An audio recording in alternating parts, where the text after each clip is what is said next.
Hello, everyone, and welcome to Kings of Fantasy Football's first episode in 2025. Happy New Year's to all the listeners since last episode was back in 2024. I'm your co host, Pablo, and here's my co host. Leo. On today's episode, we are going to essentially do a fantasy football reaction to the 2024 season that just wrapped up.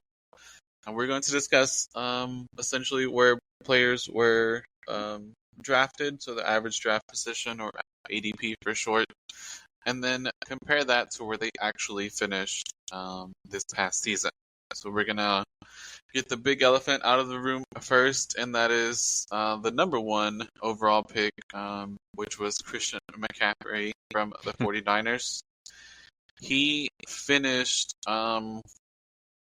and that's obviously because he didn't play, but we still have to judge him based off of his ADP, and he finished in PPR according to Fantasy Pros, number 69 running back overall, which is obviously nowhere that his owners wanted him to finish, and that was obviously not only due to the injury that prevented him from playing the first 9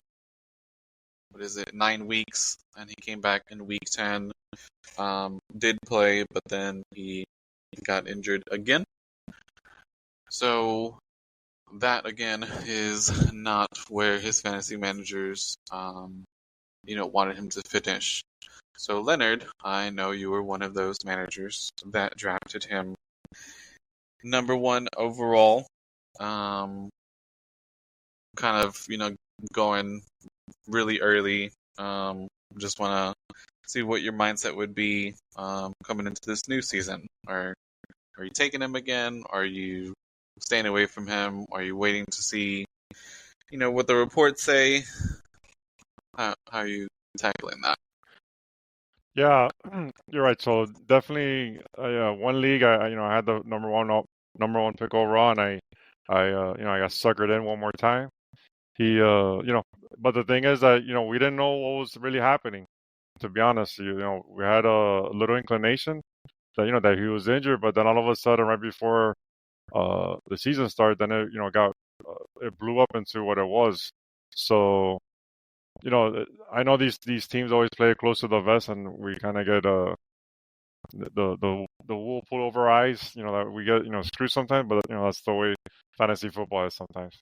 But heading into 2025, right now definitely he's not the number one pick for me. Well, I'm sure we'll talk about those players later, but for me, like he might be like a second round, late first, early second round pick for me right now. Gotta wait to as news starts cycling in, whether they draft someone else or whatever, they might have to start looking ahead. Even though Mason played well and Garando played well, you know there's some guys there too. So it's just a matter of seeing how the 49ers uh you know go move forward with him. Definitely, I think he's probably still going to be on the team next year, and there's a possibility he'll be on my team too, depending on how ADP is at that time. When we get to it. But for me, I would wait. As right now, maybe late first, early second, if I go with him, and obviously depending what's there, what's around at that time. How about All you? right. Yeah. I it would have to be an extremely, extremely good value if I were to have him on my team. Um, I just think that that that that stigma that running backs have, as they get older, coming back from injuries, it's really difficult for them to, go back to what they were. But if I remember correctly, I mean, he got hurt when he was in Carolina, but then he had that resurgence when he came back and got traded to the Niners. So he has proven that he can bounce back, but you know, time will tell, and I'm definitely hoping that the Niners are more forthcoming this year. If they are going to say that he's healthy, especially fantasy managers are going to trust that. But I think there's going to be some fear, especially, like you said, he should not be, the number one overall pick next year. Like I said, we'll dive into that as we get closer to the new season. Now, these next two players essentially were average number 2 and 3 picks right after McCaffrey. I think we're going to spend a little bit of time on these two guys, which was CeeDee Lamb and Tyreek Hill. So essentially both wide receivers, wide receiver 1, wide receiver 2 right off the board. So let's start with CeeDee Lamb. So CeeDee Lamb in PPR leagues, he finished number 8.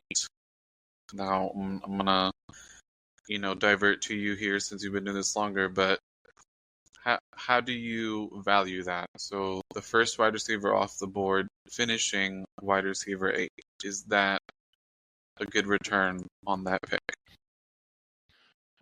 Being that he lost his quarterback for the majority of the year, that's not bad. He still was a top 10 he was still a top 10 receiver, even though he lost his quarterback.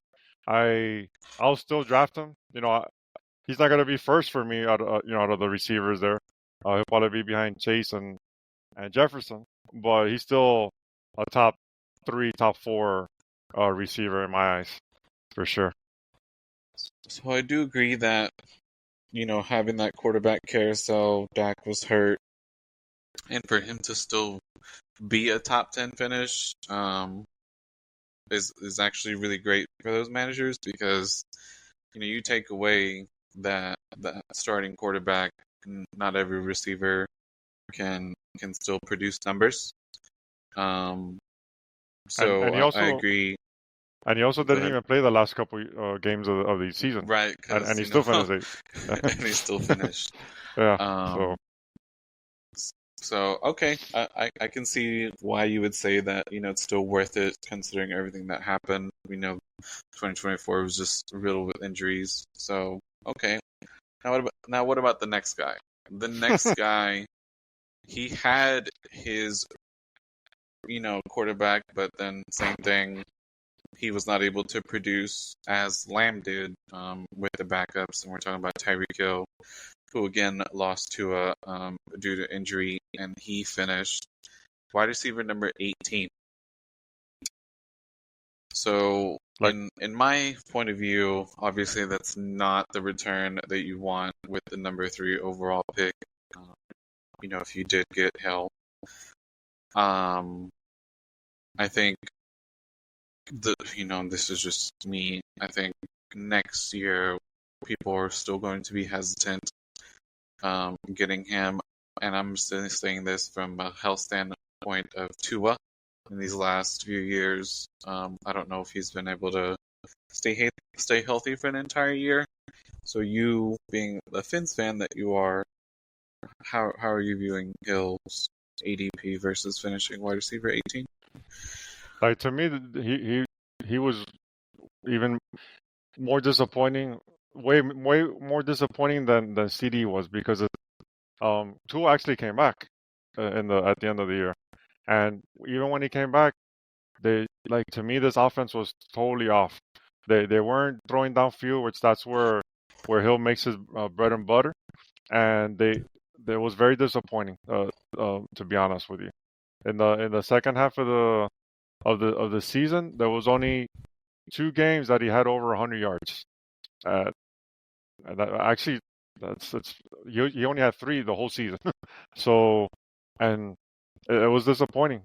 Tua wasn't throwing downfield. It could be obviously the offensive line didn't have the time to.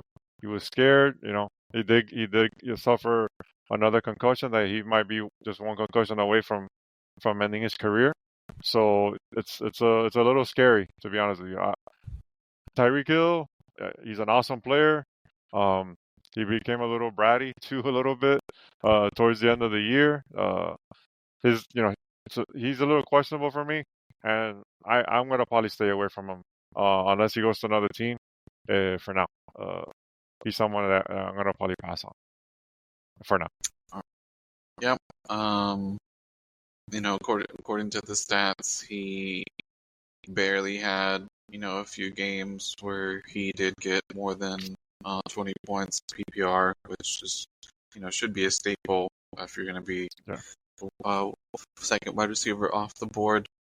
And like you said, depending on where he ends up, that may impact where he's drafted next year.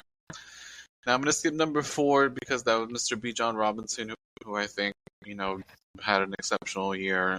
But the guy after him was Mr. Breece Hall, who averaged number 5 as far as being drafted, and then he ended up running back number 16 in PPR according to Fantasy Pros.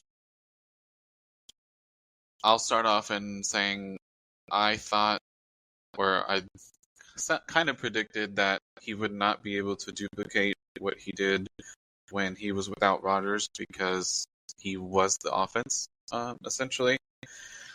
And I was optimistic, hoping that he would be able to repeat that. Especially if you're a Jets fan, I'm sorry, because you had high expectations going into this year with a healthy Rodgers.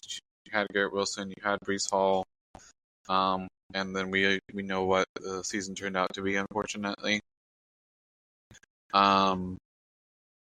Finishing, running back 16 when you got drafted after Bijan, so essentially you're the second running back because Christian McCaffrey doesn't really count. What do you think about that? Yeah, it was a little disappointing, I was high on him as well. To me, him and Bijan were right behind McCaffrey. I thought he was gonna have a breakout year. He started off nice, with 3 double-digit points. So then after that, he kind of fell off. Then he had a couple games of double-digit points. Then he fell off again. So he was a little bit inconsistent. He overall averaged a double-digit points, but it should have been more. Obviously Rodgers probably had to do with that. Maybe they stacked the box. Obviously, they drafted Braylon Allen, that he was more involved than I think many people thought. Even the other rookie they drafted, Davis, was also involved towards the end of the season. So if he was not getting the touches that after week 11, there was no week that he had over 14 touches in a game. I think Breece is one of those running backs that needs to get the ball. The more that the game goes on, the more he excels. The touches, especially towards the end of the game. But if they're splitting the carries, it's tough to do. So we'll see. There are some rumors that he might get traded this off season. And if he lands in a nice spot, he could be back on the rise again. But right now it's a little bit murky for Mr. Hall right now in my eyes. Yeah, I think his new head coach Aaron Glenn summarized it pretty well in his first press conference that there's going to be changes. So it's going to be interesting to see, how that offense looks like on opening day. I agree with you as far as Allen, because when I saw Allen, and I think it was only a few games, he made the most out of his touches, and I knew it was going to affect Breece Hall's touches. And I just think, generally speaking, now the NFL is more of a, it's very rare to see those workhorse backs anymore. So it'll be interesting to see where Mr. Allen gets drafted next year. But this next trio of receivers, I think we might spend a little bit of the rest of our episode on, is because ADP was Brown, Chase, Jefferson, and where they ended up, according to Fantasy Pros, was Chase was receiver number 1, Jefferson 2, and Amon-Ra 3. So it was like the reverse kind of where they got drafted. In a very, very way ahead outlook. I think that's probably where they're going to be drafted at, is Chase 1, just Jefferson 2, and Amon-Ra 3. But I think if you had either of these, or if maybe you somehow pulled off the heist of the century, ended up with both of these on your team, you were happy the entire year. And I was only one of them, because one of my leagues I did have Justin Jefferson, but I didn't have the other two.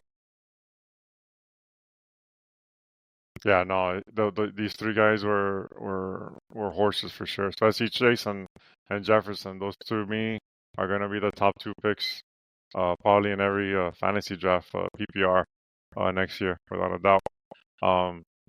Right now, Jamar Chase to me is a little ahead. He has Joe Burrow throwing him the ball. They have the ultimate connection since their college days. So he should continue as long as they're both healthy. And Jefferson, doesn't matter who's behind center, he's gonna produce. He showed today. He's not like Tyreek Hill that disappears. This guy actually is a proven beast, man. So man, and a little side subject, do you think Darnold gets re-signed by the Vikings? I think they have to consider it.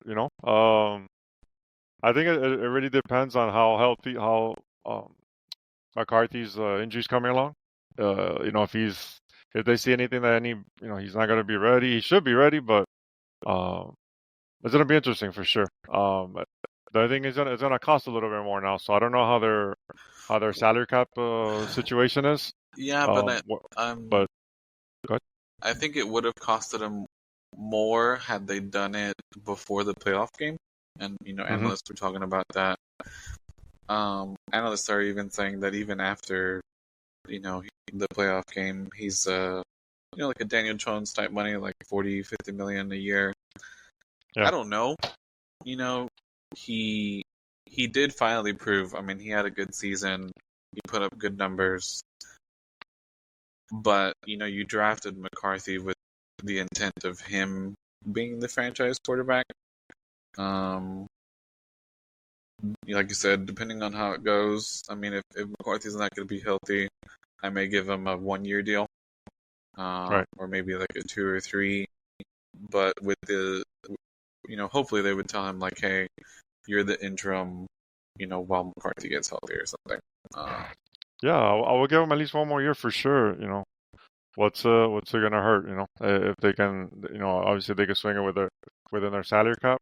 It depends. If anyone comes in the open market looking for a quarterback, so there are a couple teams. But if I were them, I would definitely try to re-sign him for sure.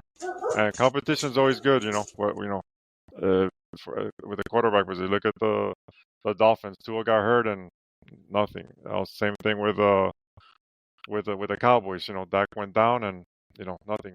I was a little disappointed with Dallas. Maybe this guy's Trey back there. Trey Lance. It would have been nice to see him given a chance. But yeah, just to see what he would do. Give him a chance. See what he has. Like exactly. That's what you got him for. He's very athletic. He has a nice arm. Just for what you guys are out of it anyway. If he does horrible, it don't only help your draft position. So give him a chance and see what you have with him. But I was a little disappointed that they stuck with Cooper. But whatever. That's why the Cowboys are the Cowboys. Going back to the wide receivers. Yeah. If Higgins does not get re-signed to the Bengals, do you think that great? And again, we're just speculating very early. Do you think that greatly affects Jamar Chase's value? It's probably only going to strengthen. That means he's going to get even more balls, probably. More looks, but it'll help. There was a rookie that I was a little bit high on that Burton. Jermaine Burton from Alabama. I think he has a chance to come on, as well as that guy with a heart, Ivanicius, whatever. He has a tough last name. Um, those guys are way below the level of Chase. So I think he's gonna get more targets and who knows, maybe they draft someone else this year. But we'll see. We'll see if any of these these first rookie second year guys that they had in their team can step up if Higgins goes. I don't think they can afford Higgins And one more year Chase, yeah, man. and Chase, so they gotta pay. You can't let go of Chase. Chase needs to get paid. So I'm gonna be the first one to thank Higgins for my title. mhm. So a little breaking news: I'm a back-to-back champ in one of my leagues, and that was all because of Nice. Burrow and Higgins. Without that performance, in the championship, I didn't think he would score 3 touchdowns. And if you happen to be his owner and you benched him in the championship, I'm very sorry for that. But yeah, I mean, like you said, I think it would even strengthen, that argument. If Chase is the number one overall without Higgins, I think he's more of a definite. Now, moving on to number 9 overall pick, according to Fantasy Pros, who is playing in the Super Bowl this Sunday, Mr. Saquon Barkley. Man, if you drafted Saquon all the way in number 9, props to you, because you ended up with the overall running back number 2. Barely, number 2 due to Gibbs, because he had that big game at the end of the year, or a few games after Montgomery went down. That O-line in Philly is a beast. In this playoff run, I think he's broken off like 5 50-plus yard touchdowns already. And depending on how he does Sunday, I think he's like a few yards off of the record for playoffs. Yardage. So, again, if you drafted him at 9, congrats, and he definitely paid you well in advance because he finished RB2. Leo, were you one of the lucky few who got him at that ADP, or maybe even got him later? Yeah, definitely. There was I think one league that I got him in the second round. Wow, At second that, round. so he's a beast, and I have him on my dynasty league that I traded from a few years back, and I'm loving life right now. I made it to the finals, but couldn't come through. But that's how it is.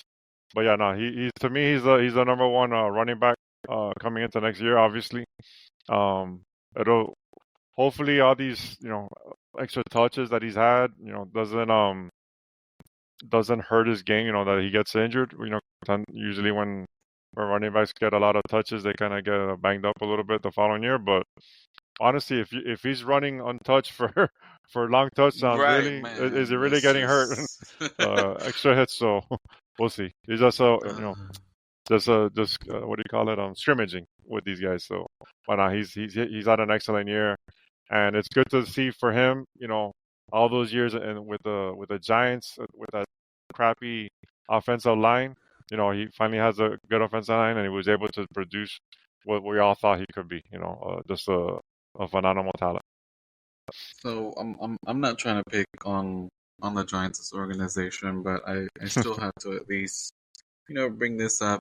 And again, sorry to Giants fans, but not only did you let go of Barkley to a division rival, but I don't know if you've seen the clip of the general manager asking his son who he would draft, and his son said Jaden Daniels. So you let not only Barkley go to division rival, you allowed your division rival to draft Jaden Daniels. Yeah. So, again, sorry to Giants fans, because had they kept Barkley, and then imagine if they would have drafted Daniels, it'd be a whole nother conversation. So wrapping up things up here. This next overall, which would be number 10, is his teammate, which is AJ Brown. So he was average draft position number 10, which made him wide receiver 6, and he finished as wide receiver 20 in PPR leagues according to Fantasy Pros. So he got drafted again, pick 10, but finished wide receiver 20. He also dealt with an injury, for a few weeks. But looking at his stats, he was averaging pretty close to about 10 points a game. He did have a few games where he was under that threshold. I think, we were talking about this before the season started. That's a lot of mouths to feed in the Eagles offense. And you have Barkley, you have AJ, you have Devontae, who came up big in a few games. Just taking a look at who got the receiver closest to him that got drafted was Garrett Wilson and Nacua. And again, very early. Between those three names, are you taking a Nacua, or are you taking a Garrett Wilson over AJ Brown going into this season, or are you trusting Brown more? Brown is always solid. As long as he's healthy, he's always solid. The thing is that with Barkley in town, they kind of shifted away from being. They kind of shifted away from being, a more pass happy, to a run heavy team. And not only that, but Jalen Hurts himself runs. So out of those three, I would probably go with Puka Nacua as the next receiver to get after those other guys that we talked about earlier. So it'd be interesting, especially if you have Nacua. He'd probably be like fifth for me, Puka. Especially if you have Nacua in Dynasty, kind of how you've been mentioning that. There are reports that Kupp, might get traded, so that would essentially make Nacua the de facto number one, and even when Kupp was there, I think Nacua was the de facto number one. So it'll be interesting to see. So that essentially was the first round pick. So just kind of keep all of our listeners in the loop. I know we were away for a while, but we are going to try and get back into a rhythm. At least do bi-weekly episodes leading up to the NFL draft, and then do it more frequently. So again, everyone that tuned in last year, really appreciate it. So think of that as season 1 of our show. Now this is season 2. So excited to come back and continue this. For anyone that does still follow us, again, you can reach us, or you can listen to us on pretty much every major platform. We're on Apple Podcasts, Spotify, and then if you do have any questions, you can reach me on X, which is at ArchReaper. Please share. I usually always post the link.